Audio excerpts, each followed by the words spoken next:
आजचा व्हिडिओ आवडल्यास लाईक व सबस्क्राईब करून आयकॉन बेल दाबून सर्व ग्रुपवर शेअर करायला विसरू नका।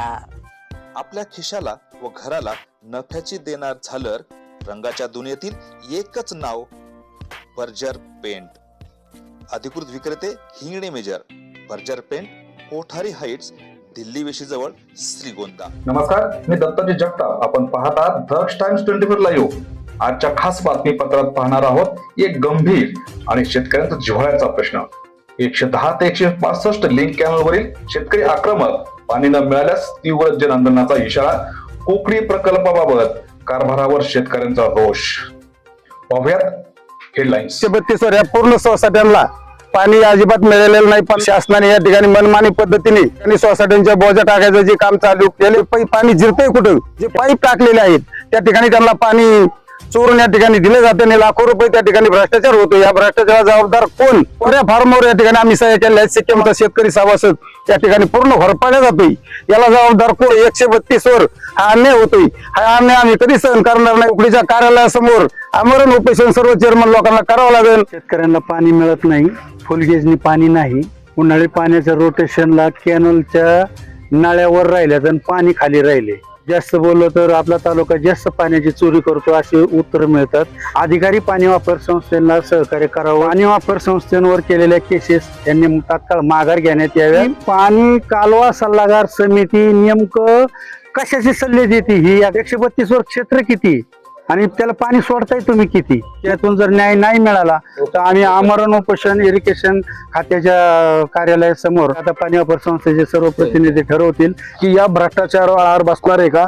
आणि भ्रष्टाचार करणारे चोर ते आज झाले शिरजोर। 45 लाखाचा तो दर रोटेशनला अनाधिकृत जमा करतायत। याबाबत सविस्तर वृत्त आपण जाणून घेऊया। श्रीगोंदा तालुक्यातील कोकणी पाटबंधारे प्रकल्पाअंतर्गत येणाऱ्या 110 ते 165 लिंक कॅनलवरील अवलंबून असलेल्या शेतकऱ्यांचा संताप आता उफळून आला आहे। पुरेशा पाण्याअभावी शेती संकटात सापडल्यानं शेतकऱ्यांनी एकत्र येत पत्रकार परिषद घेत आपले दुःख आणि संताप व्यक्त केला। सार्वजनिक बांधकाम विभागाच्या अतिथीगृहावर झालेल्या या बैठकीत अनेक गंभीर मुद्द्यावर चर्चा करण्यात आली। कालव्यातून होणारी पाणी चोरी, फुलभेजनं पाणी न मिळणं, अधिकाऱ्यांचे सहकार्य नसल्याची तक्रार, अनाधिकृतपणे पाणीपट्टी वसुली, शासनाच्या तिजोरीत महसूल न जाण्याचा आरोप, या सर्व मुद्द्यांमुळे शेतकऱ्यांमध्ये तीव्र नाराजी पसरली आहे। लोकप्रतिनिधी आणि कालवा सल्लागार समितीच्या कामकाज यावर सुद्धा शेतकऱ्यांनी गंभीर प्रश्न उपस्थित केले आहेत। प्रशासनाच्या निष्क्रियतेमुळे परिस्थिती अधिकच बिकट आणि गंभीर असल्याचा आरोप करण्यात आला। यावेळी प्रसार माध्यमांशी बोलताना शेतकऱ्यांनी स्पष्ट इशारा दिला आहे, येत्या रोटेशनला जर शेतीसाठी पुरेसे पाणी मिळाले नाही तर पाटबंधारे कार्यालयासमोर तीव्र जन आंदोलन छेडले जाईल। मी बाळूबाजीराव केतमाळीस, 132 वर सावतामाळी पाणी वापर संस्थेचा चेअरमन। 1996 साली 16/296 जी संस्था स्थापन केलेली आहे ती अद्याप 2005च्या कायद्याखाली चालू आहे। पण इथून मागच्या काळात आम्हाला पाणी 2020 पर्यंत अगदी सगळ्या 132 वर जवळजवळ त्या टायमाला 28 संस्था होत्या, त्यांना सर्वांना पाणी मिळत होतं। आता एकत्रीकरण झाल्यामुळं जवळजवळ 18 ते 19 संस्था या ठिकाणी एकत्र झाल्यामुळे झालेल्या आहेत। तरी सुद्धा 132 वर या पूर्ण सोसायट्यांना पाणी अजिबात मिळालेलं नाही। 50% कोणाला मिळले, कोणाला 25% मिळले। तेलच्या लिंपणगावच्या संस्था असतील, आमच्या चोराच्या वाडीच्या काही संस्था असतील, यांना सुद्धा पाणी अजिबात यावेळेस मिळालेलं नाही। आणि शासनाने या ठिकाणी मनमानी पद्धतीने पाणीपट्टी बिल आकारून या ठिकाणी सोसायट्यांच्या बोजा टाकायचं जे काम चालू केलेलं आहे, त्यासाठी मी या ठिकाणी आम्ही सर्व चेअरमन लोकांनी एकत्र येऊन आज या ठिकाणी पत्रकार परिषद या ठिकाणी बोलवलेली आहे। आणि या ठिकाणी त्या अन्यायाला वाचा फोडण्यासाठी आम्ही एकत्र येऊन हा प्रयत्न करीत आहोत। या ठिकाणी 132 वर जवळजवळ 400 ते 500 अनाधिकृत पाईप टाकलेले आहेत। सोसायटीच्या ज्या ठिकाणी संस्थेचा दरवाजा आहे त्या ठिकाणी दगडाने मातीने ते साऱ्या बंद केल्या जातात आणि शेजारी ज्या ठिकाणी पाईप टाकलेले आहेत त्या ठिकाणी ते पाणी भरपूर दिलं जाते। आणि ही पाणी जवळजवळ लाखो रुपयाचं पाणी या ठिकाणी भ्रष्टाचार या ठिकाणी होऊन हे पाणी जिरतंय कुठं हे आतापर्यंत आम्हाला सुद्धा स्वतः कळलेलं नाही। आतापर्यंत आम्ही स्वतः या ठिकाणी बातम्या तयार करून पत्रकाराला बातम्या दिलेल्या आहेत। अधिकारी लगेच सांगतात चेअरमन लोकांनी पाणी फोडले की त्या चेअरमनवर गुन्हा। म्हणजे शासनाने जे नियम केला माग तो नियम जवळजवळ 25-30 वर्षापूर्वी, जवळजवळ 35 वर्षापूर्वी आपले मनोहर जोशी असताना मुख्यमंत्री असताना त्या टायमाला केलं की ज्या ठिकाणी पाणी वापर संस्था आहेत त्याच ठिकाणी पाणी द्यायचं, इतर ठिकाणी पाणी द्यायचं नाही. पण आज अशी परिस्थिती झालेली आहे, पाणी वापर सोसायटीच्या हद्दीमध्ये जे पाईप टाकलेले आहेत त्या ठिकाणी त्यांना पाणी चोरून या ठिकाणी दिले जाते आणि लाखो रुपये त्या ठिकाणी भ्रष्टाचार होतो. या भ्रष्टाचाराला जबाबदार कोण? आमच्या या ठिकाणी संस्थेची डिमांड कोऱ्या फार्मवर या ठिकाणी आम्ही सह्या केलेल्या आहेत, सिक्के मारून दिलेले आहेत. किती पाणी आमच्यावर टाकायचं हे आम्हाला आता माहित नाही. लाखो रुपये, 1.5 लाख रुपये, 2 लाख रुपये असे बिल आमच्यावर टाकले जातात आणि या ठिकाणी आमचा शेतकरी सभासद या ठिकाणी पूर्ण घोरपाडला जातोय. याला जबाबदार कोण असा? आणि या ठिकाणी आता पाणी बंद झालेलं आहे आणि आमच्यावरती आज दररोज बातम्या येतात की तिकडे जुन्नर मंचर असेल, वरचं धरण असेल, तिकडं त्या ठिकाणी भरपूर पाणी दिलं जातंय. खाली कर्जत असेल, खाली इकडे परत इतर भाग असेल, या ठिकाणी भरपूर पाणी दिलं जाते. पण आमच्या 132 वर हा अन्याय होतोय.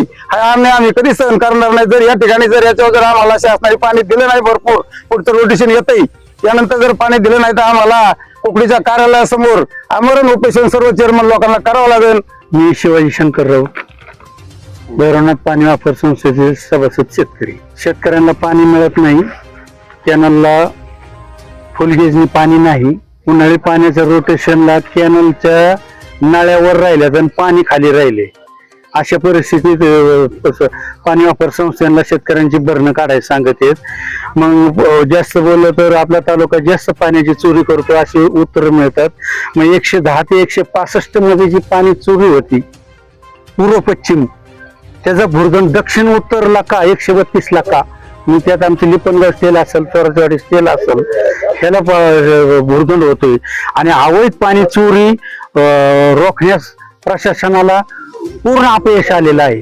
जर अवैध पाणी जर बंद केलं तर ते पाणी वापर संस्था शेतकऱ्यांना पाणी देऊ शकतात आणि महसूल खात्याला येतं.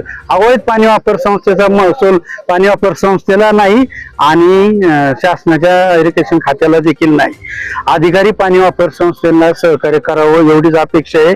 पाणी वापर संस्थेवर केलेल्या केसेस यांनी तात्काळ माघार घेण्यात याव्यात आणि पाणी कालवा सल्लागार समिती नेमकं कशाचे सल्ले देते ही एकदा चौकशी केली पाहिजे. त्यांनी पाणी वापर संस्थेच्या चेअरमन बरोबर, प्रतिनिधींबरोबर पाणी सुटण्याच्या अगोदर, रोटेशनच्या अगोदर त्यांच्या समस्या ऐकून घेतल्या पाहिजेत. किती गेजनी पाणी आलं पाहिजे तर ते भरणं होणार आहेत. 15-20 दिवस नुसतं पाणी सोडायचं, पाणी 50-70 गेजनी जर पाणी येणार असेल तर एवढं क्षेत्र 132 वर क्षेत्र किती आणि त्याला पाणी सोडताय तुम्ही किती? मग शेतकऱ्यांच्या पाणी वापर संस्थेत मारामाऱ्या नाही लागणार तर काय होईल? म्हणून याला कुठेतरी वाचा फुटली पाहिजे. अन्यथा आता तालुक्याचे आमदार, पालकमंत्री, पाटबंधारे मंत्री, मुख्यमंत्री साहेबांना आम्ही याच्यावर निवेदन देणार आहे. वेळ पडली तर आम्ही शिष्टमंडळ पालकमंत्री साहेबांना, जिल्ह्याच्या पालकमंत्र्यांनाही भेटणार आहेत आणि त्यातून जर न्याय नाही मिळाला तर आम्ही आमरण उपोषण इरिगेशन खात्याच्या कार्यालयासमोर, मग आता ते नगरला करायचं, श्रीगोंद्यात करायचं की पुण्याला सिंचन भवनला करायचं हे आता पाणी वापर संस्थेचे सर्व प्रतिनिधी ठरवतील. त्याप्रमाणे पुढील आंदोलनाची दिशा ठरेल.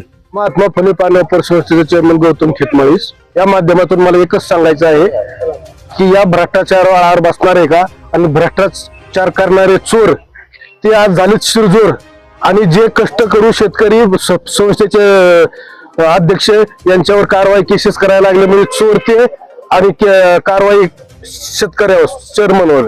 आणि हे भ्रष्टाचार इतका करतात. 132 वरील टोटली 450 पाईप आहेत, अनधिकृत पाईप आहेत 450. त्या प्रत्येक पाईपा पाठीमागे 10,000 रुपये प्रत्येक पाईपा जमा करतात आणि कुठल्याही खात्याकडे कधी त्यांची 10 रुपये सुद्धा पावती भरत नाहीत. कुठल्या शासनाला महसूल जमा नाही. त्या 45 लाखाचा तो दर रोटेशनला हे अनधिकृत जमा करतायत आणि त्या 45 लाख रुपये जमा करून स्वतःच्या खिशात घालून ते पाणीपट्टी संस्थेवर टाकतायत आणि वरून संस्थेवर पुन्हा केसेस वगैरे करतायत. ह्याला कुठेतरी आळा बसणार आहे का? आणि ह्याला आळा न बसल्यास आम्हाला यापुढे वेगळा पवित्रा घ्यावा लागेल. शेतकऱ्यांच्या या प्रश्नावर प्रशासन काय भूमिका घेणार, शेतकऱ्यांच्या मागण्या पूर्ण होणार का हे पाहणे आता महत्वाचे ठरणार आहे. आजच्या खास वृत्तावर तुर्तास इथे थांबू. पुन्हा भेटू नवनवीन बातम्यांमध्ये. तोपर्यंत जय हिंद. टाइम 24 साठी श्रीरंग साळवेसह दत्ताजी जगताप, श्रीगोंदा, अहिल्यानगर.